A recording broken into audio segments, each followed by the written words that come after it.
Très chers compatriotes, il vous souviendra que depuis son avènement en janvier 2019, à la suite d'un accord, M. Félix Tshisekedi Tshilombo n'a jamais organisé le symbolique défilé militaire dédié à la commémoration du 30 juin, fête de notre indépendance. C'est bien l'expression du mépris débordant qu'il nourrit contre l'armée nationale. Il l'a par ailleurs déstructuré, désarticulé, tribalisé et affaibli pour promouvoir sa coterie tribale à qui il réserve promotion à grade et distribue par népotisme exaspéré étoile à certains officiers et généraux de sa proche communauté. C'est une entrave grave aux articles 188 et 189 de notre Constitution. Conscients du danger existentiel que court notre pays, nous ne pouvions rester passifs face à la trahison des attentes légitimes de notre peuple. Il était temps pour nous d'agir en voyant Tshilombo défaire la République, affaisser l'architecture de notre État et brader son intégrité territoriale par l'affaiblissement prémédité de son système de sécurité et de défense. Il est donc urgent d'agir pour mettre fin à ces régimes cancérigènes, obstacles au progrès de notre nation. Il est temps de briser la peur et de l'affronter. Nous devons résister à ces régimes de frappeurs, des voleurs, des détourneurs et des menteurs attitrés qui écrasent notre peuple. M. Tshilombo a trahi la nation. Il a trahi notre constitution. Il a trahi notre démocratie. Il a trahi notre peuple. Cet homme a conclu des accords alambiqués, à l'insu et au préjudice de la nation. C'est le cas du partenariat fumeux avec l'armée du Burundi et certains pays de la SADC, ainsi que l'utilisation comme supplétif des forces génocidaires FDLR. Comment comprendre qu'un chef d'État puisse négocier le déploiement des forces étrangères sur son territoire en uniforme des forces armées de la République démocratique du Congo et les préparer à attaquer d'autres pays voisins? Les Congolais ont-ils déjà vu depuis 1960 un de leurs chefs d'État se faire protéger par des mercenaires non autrement identifiés? Lui qui se targue des scores soviétiques imaginaires aux élections bâclées de 2023, aurait-il désormais peur de son propre peuple qui l'a tant plébiscité?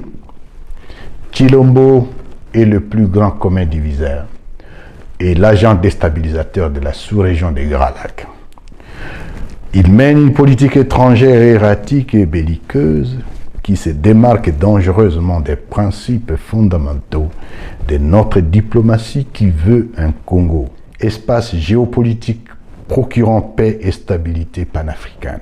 Sans vision stratégique ni objectif spécifique, sa diplomatie privilégie de nombreux voyages dispendieux avec sa clique tribale et son obstination maladive a enflammé des conflits dans la région. En cette commémoration du 64e anniversaire de notre indépendance, notre pays est dans un état d'effondrement et d'inefficacité d'apporter des réponses aux attentes de ses citoyens. Sécurité, nourriture, soins médicaux, éducation, emploi, logement, électricité, salubrité, pouvoir d'achat, tous les indicateurs sont au rouge. La République démocratique du Congo se classe au 164e rang sur 174 pays selon l'indice du capital humain 2020. Plus de 25 millions de Congolais sont exposés à l'insécurité alimentaire et à la crise d'urgence, dont environ 6 millions en Ituri, au nord et sud Kivu. Le nombre de déplacés internes est estimé à près de 7 millions. En 5 ans, la dette nationale a atteint 10 milliards de dollars, fruit de la corruption du régime, se rapprochant dangereusement du niveau d'avant-annulation de 2008.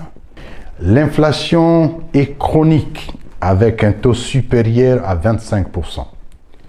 Le taux d'accès à l'électricité est le plus bas du continent, soit moins de 15%. Nous pourrions continuer cette litanie de constats catastrophiques, de gestion maléfique, sous cette gouvernance erratique et improductive, mais là n'est pas le propos. Entre-temps, à Goma, comme à Beni, Lubero, En Ituri et à Lubumbashi, les Congolais sont tués quotidiennement par dizaines. Oui, ils sont tués, massacrés des fois par la propre garde de Tshilombo, alors que lui seul n'a jamais été au courant de rien. L'important pour lui, c'est garantir ces moments de jouissance, des voyages inutiles, des orgies, des célébrations et des loisirs au stade. Ce pouvoir est patrimonialisé autour d'un chef qui se veut roi du Congo, entouré de sa mère, de ses frères, de ses cousins et de ses amis, sans compter la pseudo-union sacrée, son nouveau clan élargi au partage du gâteau Congo. Désormais, en République démocratique du Congo, ce sont des personnes insignifiantes et insensées qui occupent les devants de la scène au nom d'une écurie mafieuse. Seule cette oligarchie tribalo-mafieuse peut manger, boire, se soigner, se loger et vivre luxueusement au détriment du peuple qui, lui, manque de tout. Nous n'avons qu'une seule solution, le mettre hors d'état de nuire. C'est la demande sociale congolaise aujourd'hui. La lutte engagée doit être efficace, générale et totale. Il est vrai que mener cette lutte à partir des zones non encore libérées vous expose à la prison, l'exil ou à la mort. Prenez le courage pour votre pays. Personne d'autre ne le fera pour vous. Voilà pourquoi nous avons opté pour la résistance révolutionnaire. Nous sommes au temps d'engagement et de sacrifice. Prendre notre destin en main. Très chers compatriotes, l'ennemi commun de tous les Congolais, c'est bel et bien M. Tshilombo et son union sacrée pour la nation. Nous lançons un vibrant appel à tous nos compatriotes afin de mutualiser nos forces et nos efforts pour barrer la route au funeste projet de monarchisation de la République et à toutes les forfaitures en gestation de la part de Tshilombo et sa bande.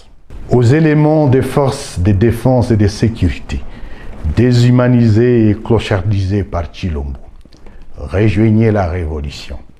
Elle est constitutionnelle. Rejoignez l'Alliance Fleuve Congo à travers sa force, l'armée révolutionnaire congolaise, ARC, à qui je rends hommage, à toutes les forces vives de la nation. L'exemple de nos pères de l'indépendance, à qui nous rendons un vibrant hommage pour leur courage héroïque. Mobilisons-nous pour sauver la nation. Tshilombo est affaibli. Il va partir, de gré ou de force, par la volonté populaire. Bravez la peur, résistez, opposez-vous au mal. Vive l'Alliance Fleuve Congo. Vive la révolution constitutionnelle. Que Dieu bénisse la République démocratique du Congo et son peuple. Président Moïse, à la veille de la commémoration de l'indépendance de la République démocratique du Congo, vous marchez dans votre résidence? Oui, j'étais en train de voir mes arbres, j'étais en train de réfléchir que les arbres ont droit à la vie et notre peuple n'a plus le droit à la vie dans notre pays. Il n'y a rien qui marche, c'est la souffrance totale. Qu'est-ce que nous devons faire pour changer tout ça? Le Congolais est devenu mendiant dans son propre pays. Le Congolais n'a plus de route, n'a plus d'électricité, de l'eau potable. J'étais en train de voir les oiseaux en train de grignoter. Mes frères et sœurs dorment dehors. Mes frères et sœurs sont en train d'être tués tous les jours à l'est du pays. Et j'étais en train de réfléchir. J'ai dit, trop de promesses, trop de discours inutiles, mais on oublie son peuple. Et nous devons tout faire. Comme le pape Jean-Paul II l'avait dit, n'ayez pas peur. Nous allons nous mettre ensemble pour que cette situation change. Nous sommes un pays riche, mais la population est très pauvre. Si je pense à la joie de nos pères d'indépendance, quand on a eu l'indépendance en 1960, c'était des hommes valeureux. Ils aimaient leur pays. Aujourd'hui, je me pose la question si nous pouvons encore fêter le 30 juin. Si je pense à mes frères et sœurs de l'Est qui sont en train de mourir chaque jour, si je pense à mes frères et sœurs de la diaspora qui se réveillent très tôt le matin pour nourrir leurs frères et sœurs, leurs enfants qui sont encore chez nous au pays, je me pose la question, qu'est-ce qui ne marche pas dans notre pays? Le social ne marche plus. La justice, nous avons de bons juges, mais il y a l'ingérence dans la justice. Nous cultivons seulement la haine, le tribalisme, le népotisme, la criminalité, le banditisme. Est-ce que nous pouvons encore fêter? Quand vous organisez dans un pays des élections chaotiques pour mettre au pouvoir des gens qui n'ont pas été votés, vous croyez que nous pouvons nous en sortir? C'est le seul pays où on trouve des gens avec plus de machines à voter dans leur propre maison et personne n'est incarcéré. Au lieu de réduire le train de vie de l'État pour que la population puisse s'en sortir, les gens aujourd'hui dans notre pays ne savent même pas enterrer le mort parce qu'ils n'ont pas de l'argent pour enterrer leurs frères et sœurs. Ils doivent toujours dépendre de la diaspora. Or, nous avons un pays très riche. Est-ce que nous pouvons nous dire que nous avons un pays très riche? Non. Malheureusement, nous avons deux voleurs. Au lieu de penser à la population, on voit des gens qui ont volé, des gens qui roulent carrosse dans notre propre pays et des citoyens, des innocents. Je pense à Mike Mukebai, à la fille Gloria et son compagnon de lutte. Donc, des gens qui sont incarcérés parce qu'ils ont voulu marcher contre la faim. Et c'est ça un pays que nous cherchons. Jean-Marc Kaboun, tout ce monde-là, moi je crois, il est temps pour le peuple congolais de nous mettre ensemble et de dire non à cette dictature, non au tribalisme, non à ce qui se passe dans notre pays, où le voleur marche librement, où les gens qui luttent pour le social de leurs frères contre la faim, contre la guerre à l'Est sont incarcérés injustement. Donc, pour moi, je ne veux pas fêter. Pour moi, nous devons réfléchir. Pourquoi ça ne marche pas? Mes chers amis, soyons quand même sérieux. Je crois que le pays appartient à tout le peuple congolais. Alors, président Moïse, vous êtes mieux informé. Il y a un vent politique qui secoue et qui se veut changer la constitution. Quel serait votre avis par rapport à ça? Vous savez, ce n'est même pas une question. On n'a pas le droit de changer cette constitution. En 2015, j'avais prononcé pas de troisième faux penalty. Et nous nous sommes battus pour ça. Et nous nous battrons pour ça. Le vrai changement de la constitution, c'est le social de la population congolaise. Les infrastructures au pays, les routes, la santé, les écoles, les gens qui pensent à changer la constitution, je crois qu'il faut être malade. Il faut être malade. Il n'y a rien qui marche au pays. La souffrance est totale. C'est parce qu'on veut s'éterniser au pouvoir. Non, il y a un temps pour tout. Donc nous devons savoir que nous sommes tous passagers sur cette terre. Président Moïse, pour les pouvoirs en place, c'est la constitution qui bloque les développements du pays. Vous êtes d'avis? Pas du tout. C'est l'incompétence qui bloque le développement du pays et non pas la constitution. Nous avons une très bonne constitution, mais nous avons des leaders qui manquent de vision. Ce Congo ici, avec le programme qu'on avait, on allait le transformer avec cette même constitution et les gens allaient suivre le modèle de notre pays. Donc pour moi, la constitution est sacrée, on ne doit pas la toucher. Je me suis battu en 2015.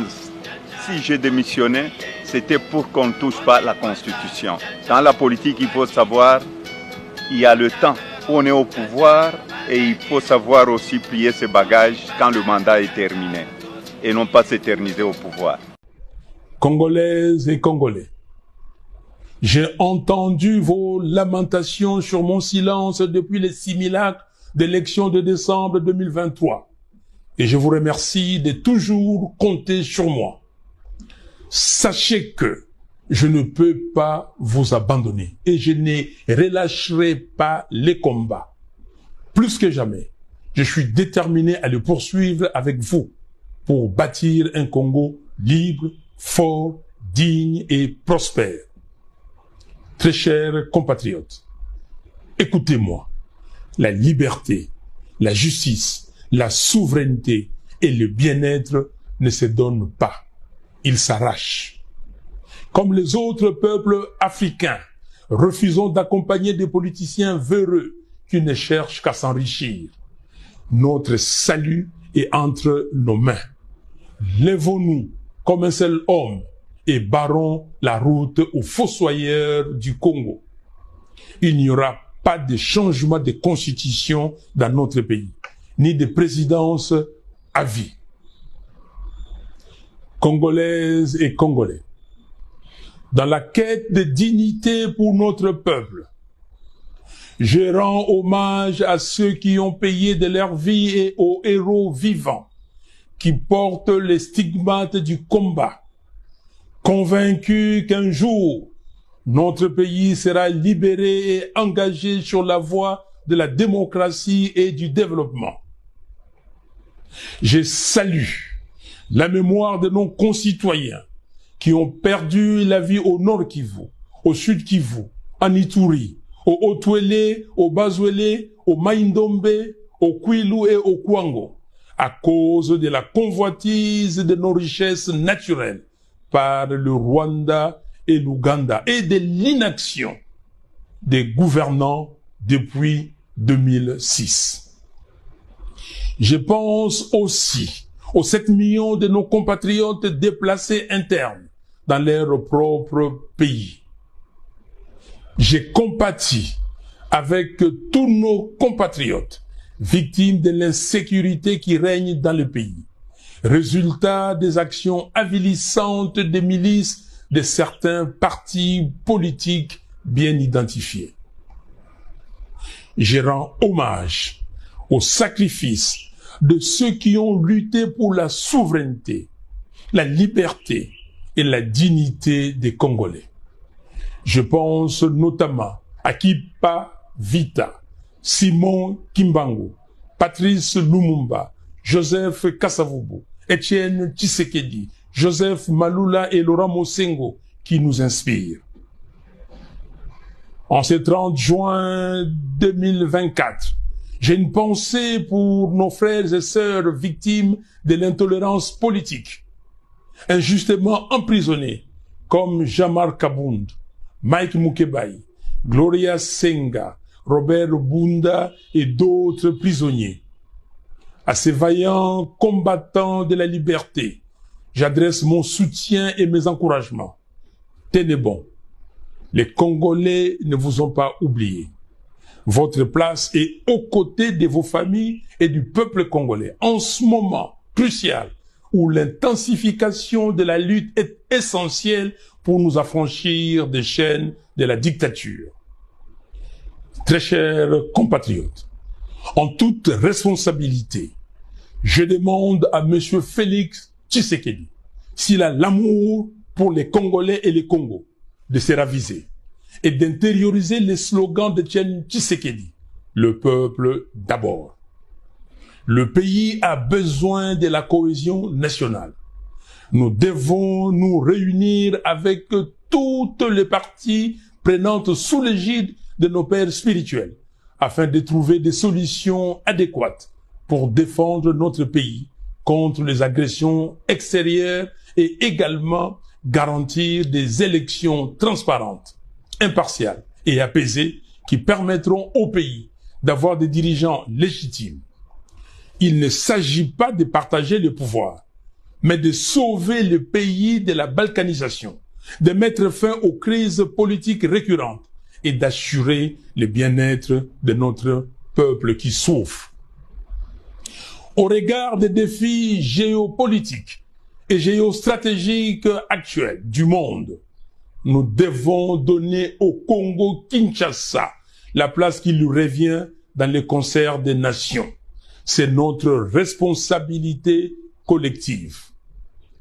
Vive la RDC et son vaillant peuple. Que Dieu vous bénisse. Je vous remercie.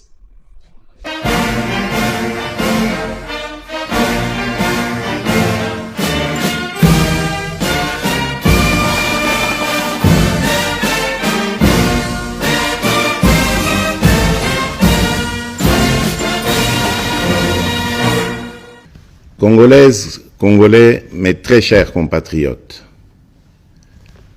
Le 30 juin, nous célébrons bien plus qu'un simple anniversaire.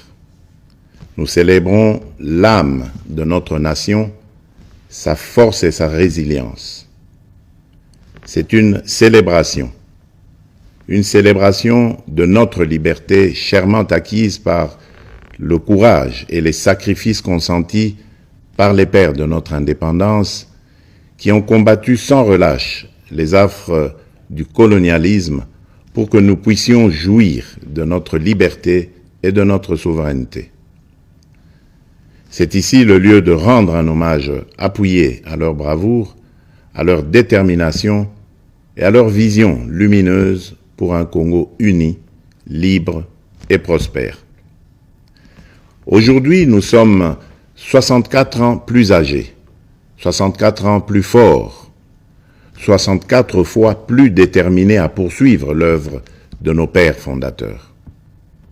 Le cheminement de notre nation nous renseigne que l'indépendance chèrement acquise est certes un choix délibéré de responsabilité, mais elle ne devient véritablement un acquis que lorsque nous en faisons un pari ambitieux, celui de la volonté inébranlable de tout un peuple d'aller toujours vers le progrès économique et social pour un bien-être durable. Elle est un combat continu qui exige notre unité, notre solidarité et notre engagement pour un avenir meilleur pour tous. Mes très chers compatriotes, cette commémoration est marquée cette année par l'installation effective des institutions de la République et des animateurs issus du 4e cycle électoral qui a connu pour la première fois la participation d'une partie de nos compatriotes vivant à l'étranger. Ce processus est appelé à s'étendre à l'ensemble de la diaspora congolaise à travers le monde. Je me réjouis de célébrer notre marche collective vers la consolidation de la démocratie et la promotion de l'état de droit dans notre nation. Il est crucial que nous reconnaissions l'importance de ces valeurs fondamentales pour assurer une société juste, équitable et prospère pour tous. Mes très chers compatriotes, le défi sécuritaire auquel nous sommes injustement confrontés est complexe et exige une réponse collective, courageuse et déterminée de notre part. En cette journée sacrée de notre indépendance, je ne peux passer sous silence la grave situation sécuritaire qui secoue notre pays. Ce qui se passe à Kanyabayonga, à Kaini, au village du sud de Lubero ainsi que dans les territoires de Rutshuru, de Nyiragongo et du Masisi, constitue une agression flagrante contre notre souveraineté nationale et la paix de notre peuple. En ma qualité de président de la République et commandant suprême des forces armées et de la police nationale, je tiens à vous assurer de ma détermination inébranlable à défendre l'ensemble de notre territoire et à rétablir la paix. Nos vaillants soldats sont en première ligne et ensemble, nous triompherons de cette agression injustifiée. À nos frères et sœurs de Kanyabayonga et des régions avoisinantes, je veux exprimer ma profonde solidarité et ma compassion face aux souffrances que vous endurez. Votre courage et votre résilience sont une source d'inspiration pour la nation tout entière. Soyez assurés que je mets tout en œuvre pour rétablir la sécurité et protéger nos concitoyens. Je viens de tenir un Conseil supérieur de la défense élargi et des instructions claires et fermes ont été données pour la sauvegarde de l'intégrité territoriale de notre pays. Ensemble, unis et déterminés, nous surmonterons ces épreuves et nous restaurerons la paix et la sécurité dans notre chère patrie. Mes très chers compatriotes, les forces extérieures hostiles qui agressent injustement notre pays évoquent le prétexte farfelu des supposées exactions commises contre les communautés rwandophones établies chez nous. Les justifications brandies par les auteurs connus de cette agression sont manifestement dénuées de tout fondement. Je tiens à rappeler fermement que la République démocratique du Congo fidèle à son hospitalité légendaire, respectueuse des principes humanitaires et de ses obligations internationales, a toujours, depuis son accession à l'indépendance, accueilli par vagues de réfugiés venant des pays voisins. À titre d'exemple, la République démocratique du Congo a offert son hospitalité notamment aux communautés angolaises, burundaises et centrafricaines en raison de nombreux et violents conflits qui avaient secoué leur pays en son temps. Ces dernières ont toujours vécu en harmonie avec les 450 communautés autochtones et locales.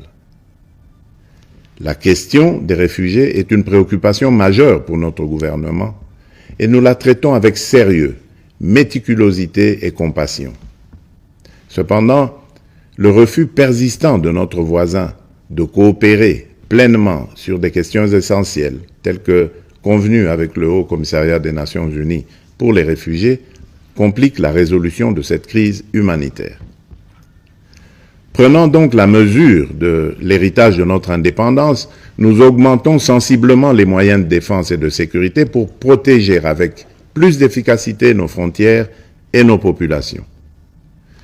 C'est pourquoi j'ai instruit le nouveau gouvernement de la République d'investir prioritairement dans le renforcement des capacités de l'État à sécuriser le territoire et la population avec un budget cumulé sur les 5 ans représentant 20% du budget annuel, essentiellement destiné à poursuivre des actions de la montée en puissance de nos forces de défense et de sécurité. Honneur et courage aux vaillants soldats et combattants qui défendent loyalement la patrie au péril de leur vie. La nation ne vous oubliera pas. En cette période où notre nation est confrontée à des défis sécuritaires multiformes, j'en appelle à l'harmonie et à la cohésion de toutes les communautés pour unir nos forces, promouvoir la paix, le respect mutuel, afin de consolider la transformation socio-économique de notre pays. Debout, Congolais. Mes très chers compatriotes, les perspectives économiques pour cette année 2024 restent globalement favorables, malgré les défis persistants, notamment sur le plan sécuritaire. La croissance attendue à fin décembre 2024 devrait être supérieure à la moyenne de l'Afrique subsaharienne projetée à 3,8%.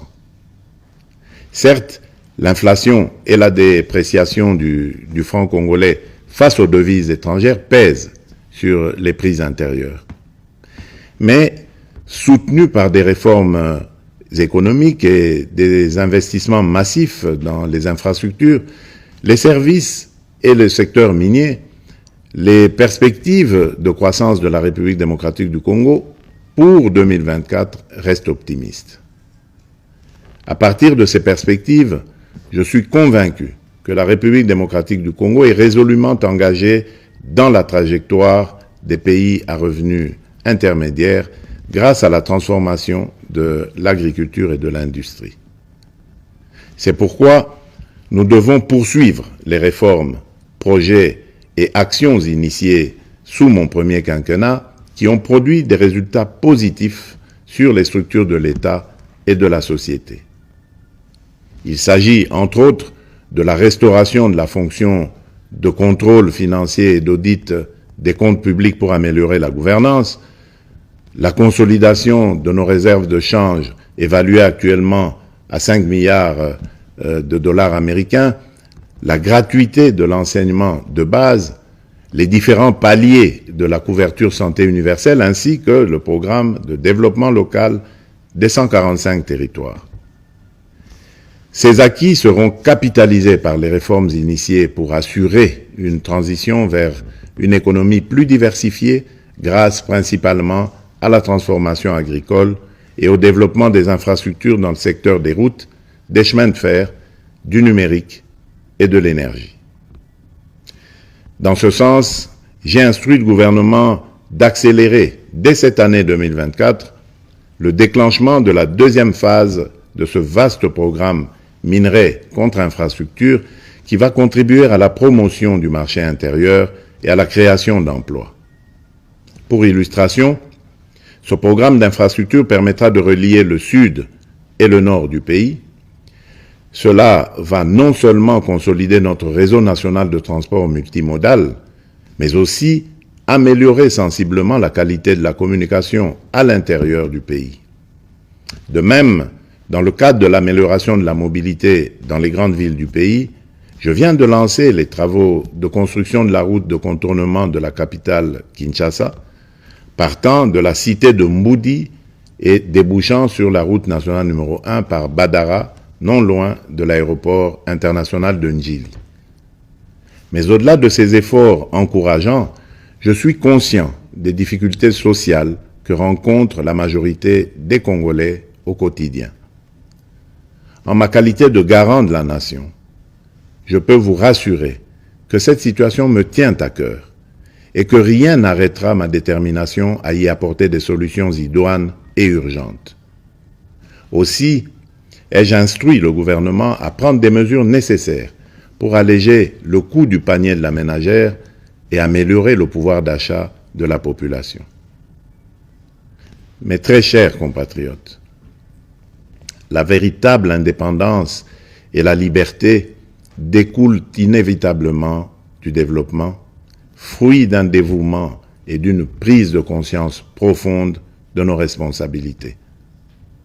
Ainsi, en célébrant notre fête nationale, nous sommes tous interpellés à embrasser pleinement la maturité de notre nation et à assumer pleinement les devoirs qui en découlent. En tant que citoyennes et citoyens congolais, où que nous soyons, il est impératif de nous engager résolument pour promouvoir les valeurs de solidarité, de justice et de travail. C'est en nous appropriant véritablement de ces idéaux que nous prendrons pour de bon le plus bel élan, comme nous y invite notre hymne national, et ce, en vue d'ouvrir la voie à un avenir radieux pour notre pays, lui permettant ainsi de prendre sa place légitime parmi les nations influentes du monde. Bonne fête nationale à toutes et à tous. Que Dieu bénisse la République démocratique du Congo, son peuple et tous ceux qui l'ont choisi comme pays de résidence. Vive la République démocratique du Congo. Je vous remercie.